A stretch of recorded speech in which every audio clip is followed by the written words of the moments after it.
Ako, abutan pa tayo ng ulan. Buti na lang na-spread natin kagad. What's up, miskin people?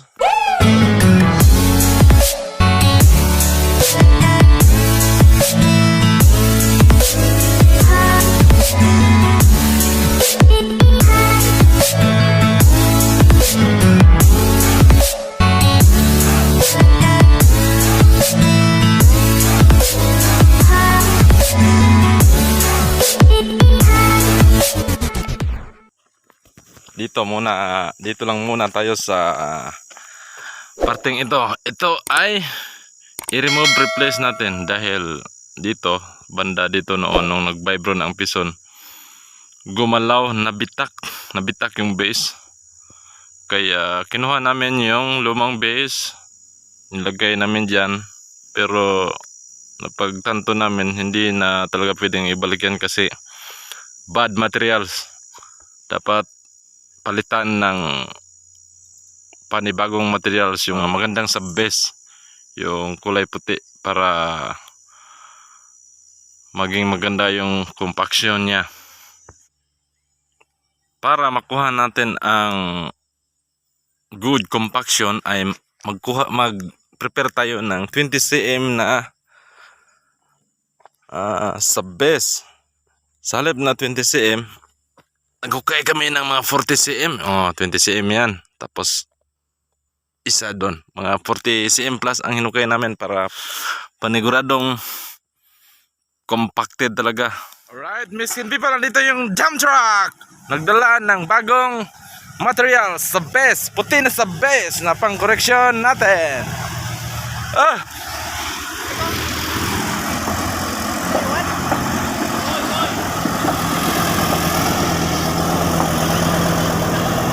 Right, abante! Tapas atras!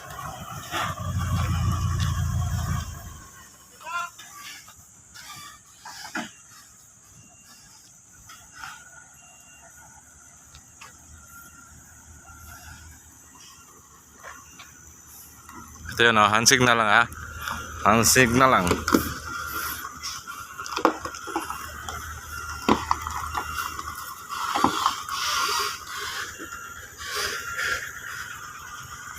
Hand signal lang mga kamiskin, kita nyo, hindi ko sinigawan yung driver, hindi ko sinabihan, hand signal lang Kung gusto nyo mapanood yung proper procedure ng pagdamping, andun sa link,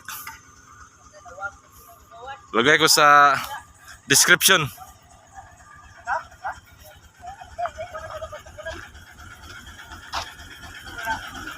Parang may problema dito nawala yung clutch. PTO. Ako. Tingnan mo sa BIOS bay, baka nag-lose contact yan. Amo na yung PTO.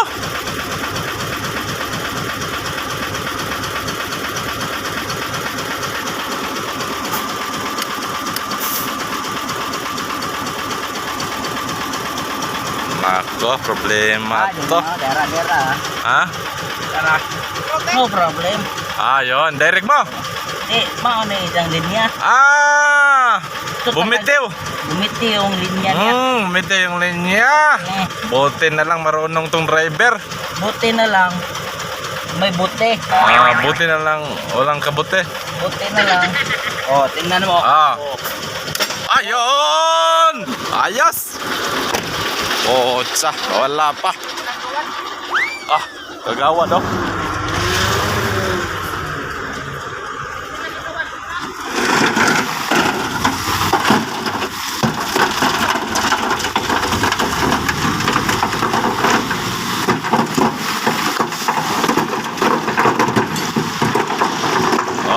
Yan lang. Kasya na yan. Paano ngayon yan? Parang mahirapan yung grader pag spread yan. Ubusin mo na lang, ubusin mo lang.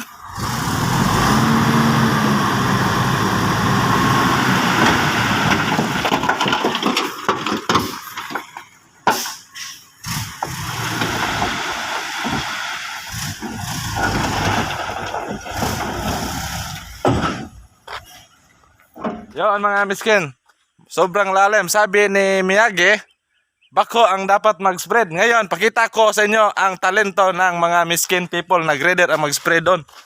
Alright? Alright, si Miyagi muna ang mag-take over ng ating camera. Miyagi, ikaw ang mag-camera ha.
Ang gwapo ng operator.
Yun, bobo operator namin.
Ako, abutan pa tayo ng ulan.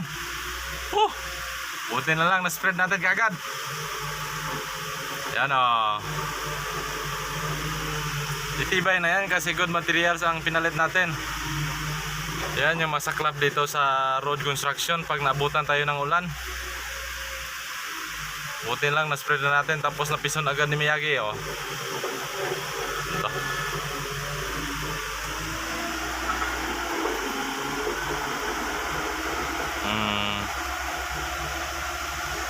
Tapos yung itim na doon sa kilid, kunin natin mamaya, itapon natin yon.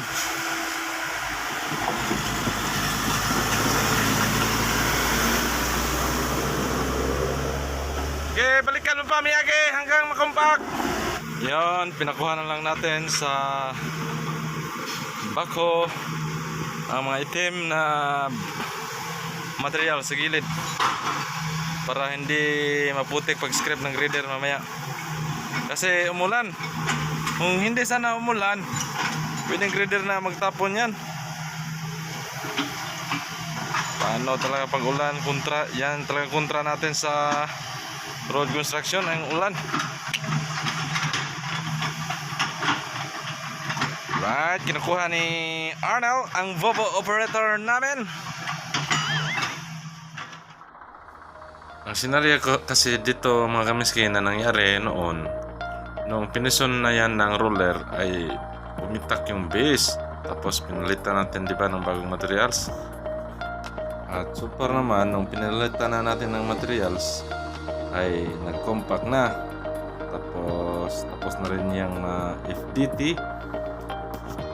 At kung halimbawa na lang, kung katapos natin mag-remove and replace ay ganun pa rin ang nangyari, nagbitag, ay pwede natin yung ipaalam sa ating engineer na paggawan ng variation na bago magbuhos ay palagyan ng matings or kabilyada para hindi bumitak yung semento.